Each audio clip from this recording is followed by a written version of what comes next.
Buenas tardes, muchas gracias por la invitación. En las últimas semanas el debate económico estuvo dominado por una pregunta: si tuvimos una década ganada o una década desaprovechada. Cuando yo creo que el verdadero problema es social: quién ganó y quién perdió en esta última década. Y yo empezaría diferenciando tres sectores. Para los grupos concentrados fue indudablemente una década muy favorable, con beneficios récord, especialmente para las multinacionales que giraron al exterior más utilidades que en toda la época de Menem, para los grandes propietarios de la tierra que valorizaron como nunca sus activos, para el sector financiero que tuvo balances florecientes, para socios del gobierno como Cristóbal López y para enemistados con el gobierno como el grupo Clarín, que también ganaron mucho dinero. En cambio, para un segundo sector, para los asalariados formales y el grueso de la clase media, yo diría que fue una década de recuperación de los niveles previos al colapso del 2001. En general, el salario formal acompañó la inflación, pero corriendo siempre atrás. Ahora, por ejemplo, se están cerrando las paritarias en torno al 25% y el acuerdo de precios que se había hecho frente a las paritarias está siendo reemplazado por un acuerdo mucho más restringido de 500 productos básicos. Y hay gremios como los docentes de Buenos Aires que sufren la amenaza de una gran licuación de sueldos. Y finalmente hay un tercer sector, que es la población más sumergida y que ha soportado otra década de continuados sufrimientos, con trabajo negro, con marginalidad. No hay que olvidar que la asignación universal, la importante asignación universal, solo alivia una situación de pobreza estructural con brechas sociales que se siguen ampliando. Si miramos, por ejemplo, la desigualdad que impera actualmente en la educación o en la salud. Hay otra forma de encarar el balance de la última década, que es la división por períodos. Hubo un periodo 2003-2007 de alto crecimiento, baja inflación y creación de empleo, producto del viento de cola, de la recomposición de la rentabilidad, del impulso oficial al consumo. Hubo un segundo periodo 2008-2010 de menor crecimiento, ya inflación y poca generación de empleo, con políticas de sostenimiento del consumo, financiadas en parte con la nacionalización de las AFJP. Y hubo un tercer periodo del 2010 hasta ahora, donde tenemos alta inflación, bajo crecimiento y nula creación de empleo, con medidas oficiales para mantener la demanda mediante el control de cambio, la especificación y la emisión monetaria. En los tres periodos ha operado el mismo modelo, con desequilibrios cada vez mayores, porque en ninguno de los momentos se modificaron los pilares de una economía dependiente de la agroexportación, con gran desigualdad social y frágil industrialización. Al evaluar esta década, al evaluar por distintos cortes esta década, los neoliberales suelen decir que hubo mucho intervencionismo y que Argentina perdió una gran oportunidad en comparación a nuestros vecinos. Ya se les pasó la euforia por las privatizaciones, ya se olvidaron de comparar a la Argentina con Irlanda, con España, con Italia, y ahora elogian a Chile o a Perú, ocultando que allí rige un perverso modelo de ingresos de capital especulativo y mayor primarización de la economía. El oficialismo, por supuesto que dice que es una década súper ganada, pero oscila.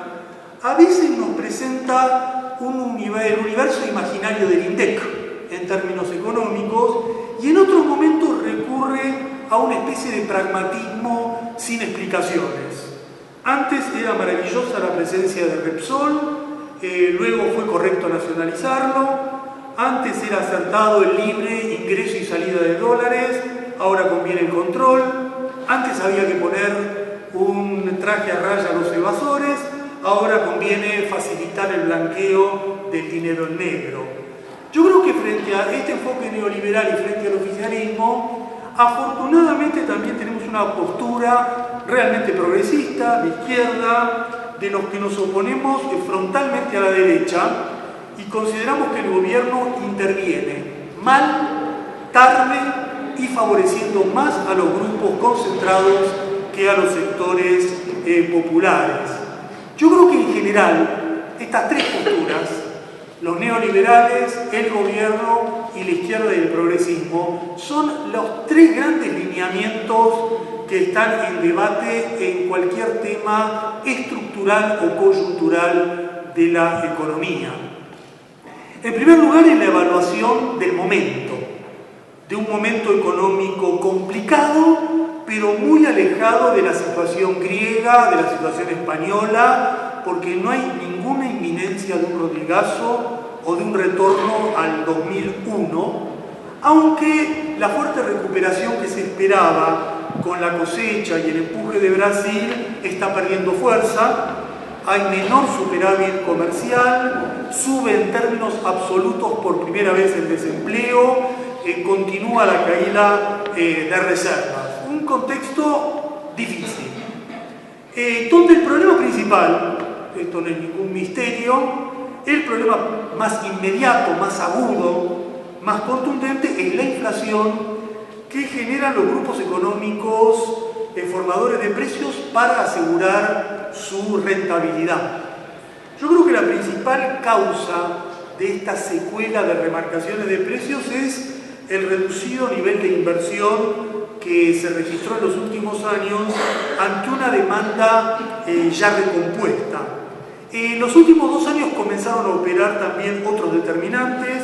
como la renta oligopólica de los grupos comercializadores, como la maldición de exportar alimentos con precios internacionales en ascenso, como la emisión monetaria, y podríamos discutir técnicamente mucho sobre cuánto pesa cada uno de los factores que determina la inflación. Pero lo más controvertido es cómo hacemos para reducir la inflación. Y ahí está la solución neoliberal, que es cortar abruptamente la emisión, reducir el gasto, liberar precios y enfriar la economía. Está la solución del gobierno, que no es una solución, es negociar una y otra vez con los mismos grupos económicos sin ningún resultado y además reforzando el poder oligopólico y financiero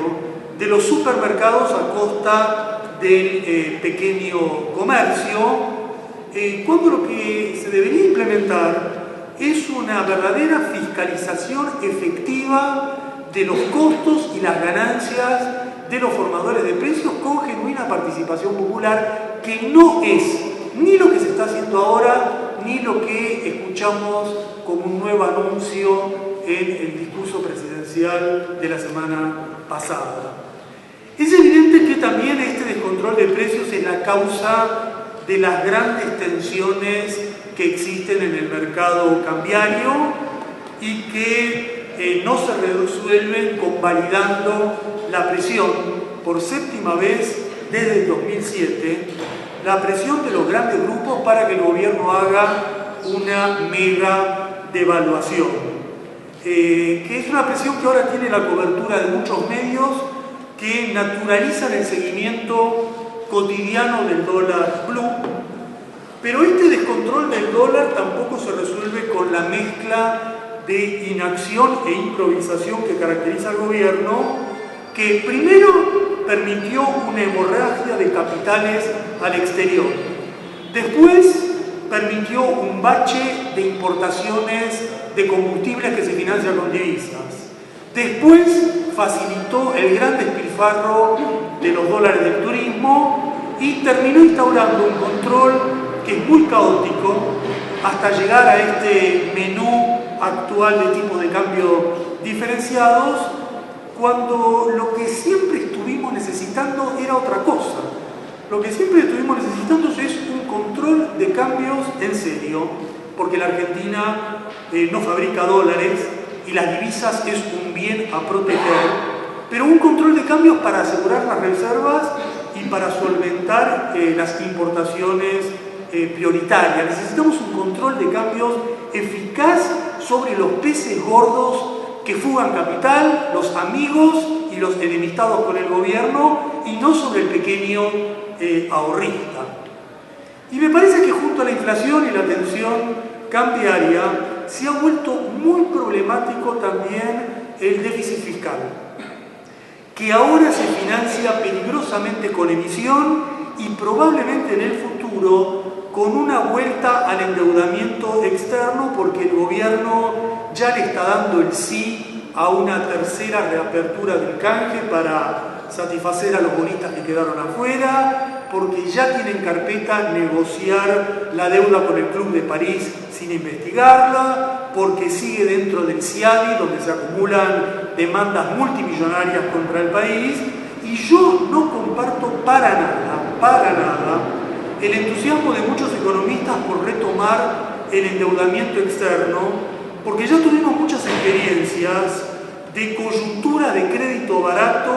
que se encarecen abruptamente, y arrastramos una historia de cesación de pagos que me parece que no tenemos que olvidar. A mí me parece que lo que tiene que hacer la Argentina frente al problema fiscal es mejorar la recaudación mediante la famosa reforma impositiva progresiva que tanto se declama y nunca se aplica. En los hechos, en la última década hemos mantenido el viejo sistema tributario argentino, con la exención de la renta financiera, con los aportes patronales para la previsión social anulados, y para colmo, acá hubo dos novedades. Una, que se justifica este sistema con un impuesto a las ganancias a los trabajadores como si fuera algo equitativo, porque se hacen comparaciones con el trabajador precarizado y no con los grandes grupos eximidos de tributar. Y el colmo del colmo ha sido este blanqueo, no solo porque el blanqueo consagra la impunidad de los evasores, sino porque el blanqueo contradice la política de especificación, alienta la especulación inmobiliaria, imita lo que en el mundo hacen los gobiernos al servicio del poder financiero, y repite en la Argentina los argumentos que exhibió Cavallo en el año 92 para hacer un blanqueo. Entonces, yo creo que todas estas tensiones de la coyuntura, inflación, dólar, déficit fiscal, están expresando, visto desde una década, visto en el mediano plazo, problemas estructurales que el modelo no resolvió en algunos casos y en otros casos agravó. Y cuando me refiero a problemas estructurales me refiero a 5 o 6 temas. Me refiero en primer lugar al transporte, especialmente el transporte ferroviario, donde se ha preservado el desastre de los años 90 con el mismo sistema de concesiones,